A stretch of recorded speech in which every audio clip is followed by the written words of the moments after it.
Hey tribe, what you guys doing? This is Married to Medicine LA season 1 episode 4. Go ahead and hit that subscribe button. Hope you like this video. Now look, I did this video last night. Well, I started this video last night and it got cut off and it was late and I ain't had the energy. I said I'll fool with it tomorrow. So y'all know whenever I get time to think, I have a whole lot more to say.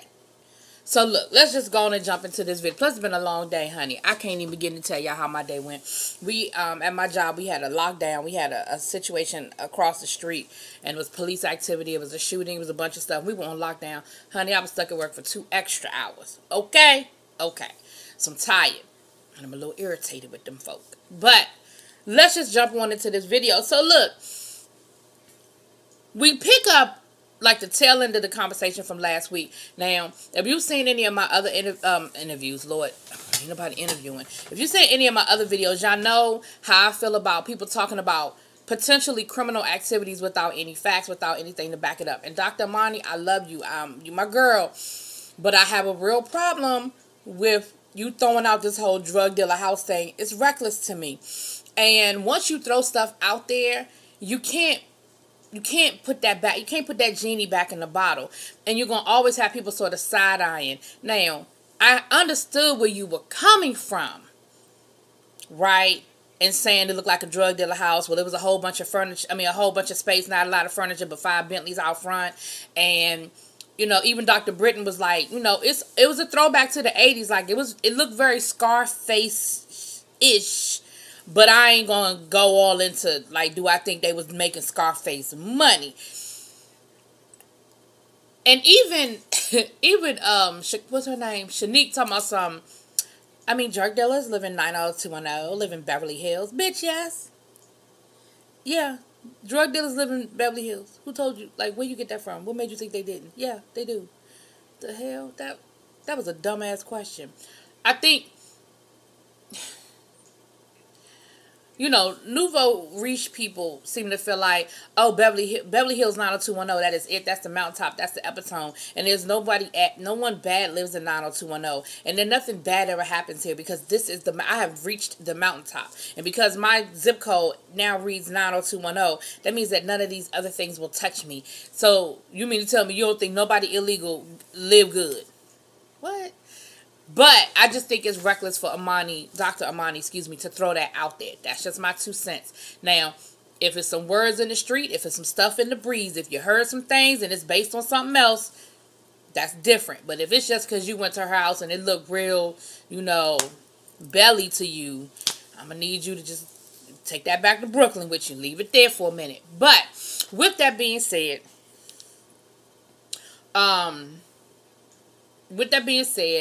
that was kind of how that conversation went down. So then we have Dr. Britton.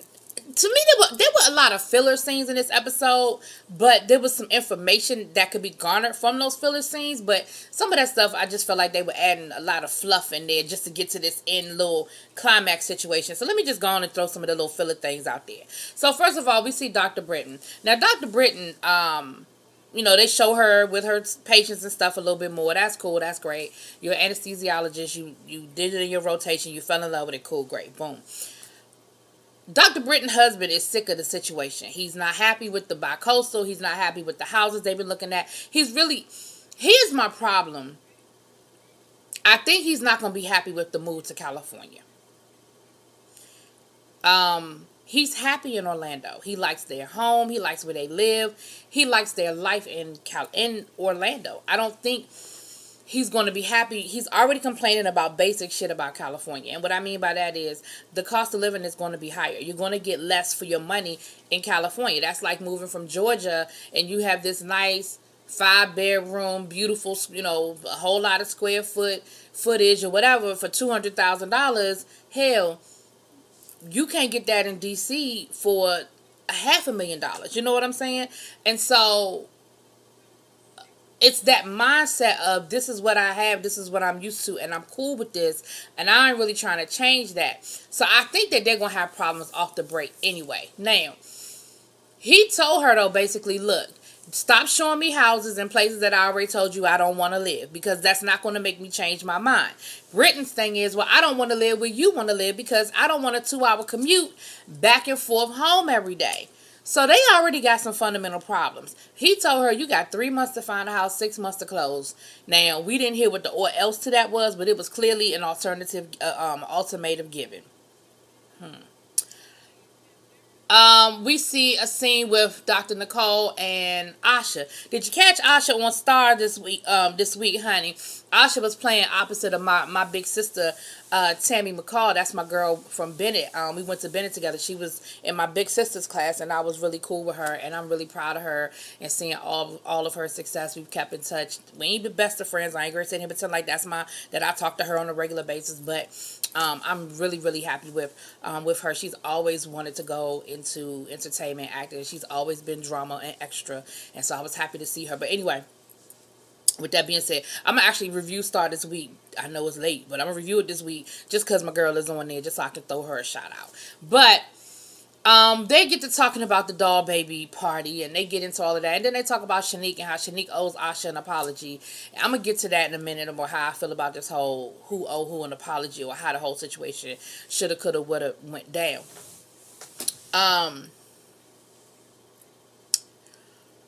Then we have a scene where we see Shanique with her family. Again, I feel like this was a filler. Her daughter is talking about a filler, but an important situation. Daughter talking about being bullied in school.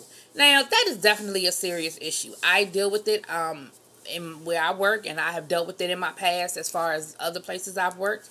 As a kid, I wasn't bullied too much. I mean, I think we all have a rotation on the bully stick, if you think about it. But I was cool, but her husband comes home and he starts talking about, you gotta, I'm short and I was bullied, and you just gotta let bullies know their place, and, body slam them on the concrete and they'll get the message. What?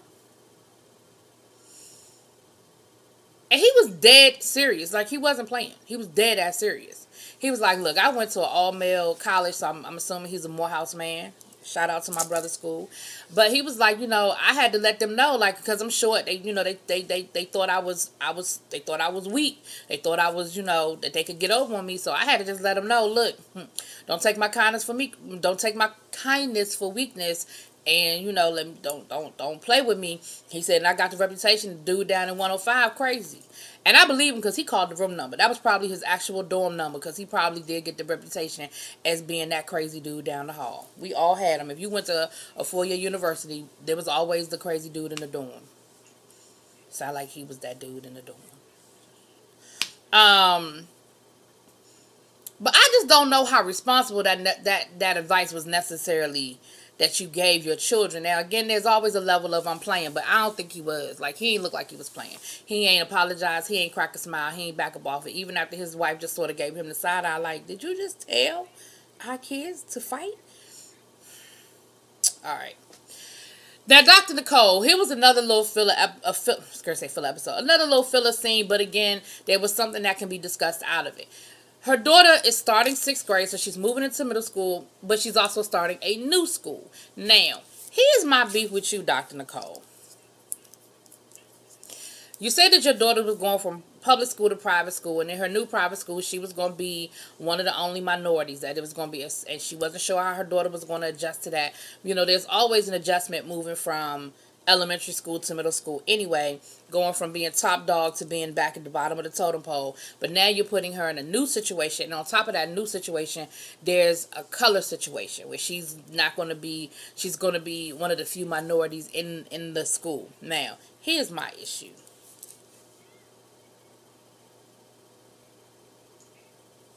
You just spent that whole party last week having another episode of Color Lines, okay? Candace just wanted y'all to come and be Malibu Barbie for a couple of hours, and you took it there. You took it to, case studies and what your daughter went through and how hard, your daughter seeing dolls that didn't look like her and dealing with her own color issues and all that. Like, you went through this whole situation, explaining what your daughter went through. And you are going to put her in a situation where she's now dealing with the fact that she's one of the only children of color? I find that interesting. Now, I get it. We all want our kids to be in the best schools. We all want our kids to have the best opportunities. And if you have the financial means to put your daughter in a great situation, by all means, do it. I'm not saying you shouldn't do it. We just saw this whole cheating scandal about parents who are using their financial means to put their children in good situations, whether they deserve to be there or not. Here's my problem, though. You mean to tell me in the whole LA area, there isn't a private school that has a larger representation of people of color than the school you chose? Are you maybe sacrificing your daughter's comfortable mindset, well-being in exchange for putting her in that environment? I don't know. And again, that's a conversation I never would have had you not had this whole diatribe last week about your daughter dealing with her color issues, okay, as relates to a baby doll, which are valid. All right, now the other thing. Oh, I forgot to mention this. The other thing that Lisa and Dr. Nicole, I'm sorry, I try to be respectful. Dr. Nicole and Asha spoke on was that Dr. Amani is having a woman's get together, and she's calling it something transparent empowerment, whatever. Basically, it's gonna be a gripe session for everybody to get it out, what problems they have with each other, and for them to clear the air. That's basically what it's all about. But we know that we have two very distinct sides in this group right now. We got the left, the right, and the middle. On the left, we got Asha and Dr. Nicole. On the right, we got Candace and Shanique. And in the middle, we got Britton and Dr. Amani. Dr. Britton and Dr. Amani. They're sort of Switzerland in this. They ain't really chose a side. They see both sides of both arguments. They haven't really chosen a side. However, they're trying to bring it all together so they can sort of clear the air. All right, cool. I ain't mad at you. Happy for you, whatever. So, the other thing we see, and I fast forwarded through this whole scene, so I couldn't tell you what happened. But Asha went on an audition with Days of Our Lives. Hope you got the job. Cool. All right. It looks like Dr. Amani rented out a suite at a hotel that has a terrace attached to it. They're checking in. They have bartending service. They have a food spread laid out or whatever. And they have like a whole, I mean, it looks like it's an area that you could rent for a rooftop party. Because it was big enough to probably have, I would say 50 to 60 people comfortably outside, much less the inside area. Like, that looked like a nice place to rent for a nice rooftop party. So I don't know if she rented it or Bravo rented it, but it was nice. So her and Dr. Britton get there early, and they basically saying, look, this is what we trying to, make happen, and of course, Dr. Britton is telling Dr. Amani about the ultimatum that her husband gave her while they waiting for the other girls to get there. And this is what I love. Now, like I said, Dr. Amani, I ain't with you with the drug dealer thing, but I'm with you on this one. She said, people just need to get used to the post-feminist world, I think is how she worded it. She said, if the roles were reversed, nobody would be questioning Dr. Britton on what's going on. If Dr. Britton had stayed home in Florida and her husband had come out to California to find a house and find a job and get everything ready for the family, nobody would have a problem with it. Nobody would be questioning it. But because the situation is reversed and Dr. Britton did it, now all of a sudden she need to go home and take care of her family. She need to go back and take care of her kids. How dare she leave her children? How could she do that? And she is 100% correct. Nobody would be judging her husband. And I've even read some comments or seen some other reviews where people sort of having that mindset about it. Nobody would be questioning if this were the other way around. Even her husband. Because she said, all he's doing is the same thing I've been doing. And I just make it look easy. Now all of a sudden he's doing the same thing I did every day, and now all of a sudden he can't handle it. But I did it. I worked a full-time job and came home, took care of the kids, cooked, cleaned, everything else that women are expected to do. Now it's a problem because he got to do it full-time for a couple of months. So I see I stick with what I said earlier, that I don't know if this is going to be the best move for their family because her husband seems reluctant on the front end. But I don't have a problem with necessarily Dr. Britton saying, look, this is the type of lifestyle that I want, and I know I can't get it. Oh, shoot. Let me hurry up and finish because I'm about to run out of room. I got to clean out my disk drive. Anyway, real quick, I'm almost done. And I can't get it from from living in California. I'm living in Florida, so I think. All right, y'all. Sorry, I had to slice this video together because the camera went out. But we're just going to pick up with the True Trust and Transparency Party. Now, on their way to the True Trust and Transparency Party, Candace and Shanique were riding together. And Shanique told Candace what Dr. Amani said about her house being looking like a drug dealer house. And, of course, Candace is pissed. And then, of course, they immediately go to... just because you live in Studio City and just because you don't know this is what Beverly Hills looks like, darling, and just because you're not used to seeing, and I'm like, that ain't even what it's always about. Once again, it's not about, because what we find out is that, Dr. Monty comes from money. Catch that. Her mom is like some big shot, but she comes from money, so it ain't that she's not used to nice things and know how things go. But anyway, so they get there, so Candace is already pissed off. Dr. Monty tries to give her a hug. She won't give her a hug. Dr. Monty was like, okay, what's that about? She was like, I'm just not feeling that. I'm not fake. I can't be fake. So Dr. Monty was like, all right, whatever. So she starts talking, and she starts trying to explain what the meeting is about and what they're supposed to be talking about, and Candace is rolling her eyes, talking about something. I just can't be fake. It's supposed to be about, she all talking about sisterhood and all this other stuff, yet I just found out that you were just talking trash about me on the way over, when talking trash about my house, talking about that, that I live in a drug dealer house. So how's that supposed to be sisterhood? What kind of sisterhood is that? I was like, well, you got a point. Now, Dr. Amani gonna get mad because she said, Shanique, why you go back and tell her? What did you think she was gonna do? You know Shanique and Candace are friends. You ain't think she was gonna tell her what you said? And so what? You said it. And she stood in it. Don't get me wrong. She stood in it. But it's just the point of, it wasn't a necessary dig. And Candace had every right to be offended by it. I believe that. And again, I think that they think that Candace is some old shrinking valley girl, but she's not. And she let Dr. Monty know how she felt about that situation. So then they get on to, because it sort of got out of order, but then they get on to the whole Asha Shanique situation with the girlfriend coming to the party. Now, here's my problem. Asha, if Shanique told you that the girlfriend was going to be at the party, that's all she owed you.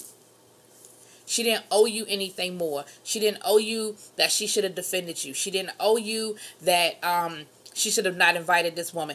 All she owed you was to let you know, old girl is going to be at the party, and give you the opportunity to decide whether you were going to come or not. You chose to come. And Dr. Nicole, you were wrong, because you made it seem like Shanique should have done something different than what Shanique did. And I don't feel like Shanique should have. I think Shanique did her part. I really do. I don't. You can't be mad. And then she started putting stuff on Shanique that Shanique didn't do. Well, you called that woman over there. No, Heavenly did that. Heavenly stirred that pot. That woman was on the other side of the party minding her own damn business. Heavenly called her over there. And I honestly feel like, Asha, you are being very dramaful. And Nicole, that's your girl, so you're going to defend her. But no. I'm sorry. In that one, and it's funny because I like Dr. Amani, but I didn't agree with what Dr. Amani did. And I'm not crazy about Shanique, but I don't think Shanique was wrong. Now, that's just my 2 cents. And Asha, I think that you were wrong to expect more from Shanique. Shanique told you that woman was going to be there. If it was going to bother you, you shouldn't have showed up. But then, Shanique, you went a step further.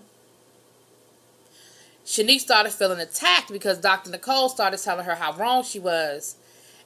And in her feeling attacked, she threw out that whole overlap thing that her husband told her about, and threw out there that Shanique's husband cheated on her.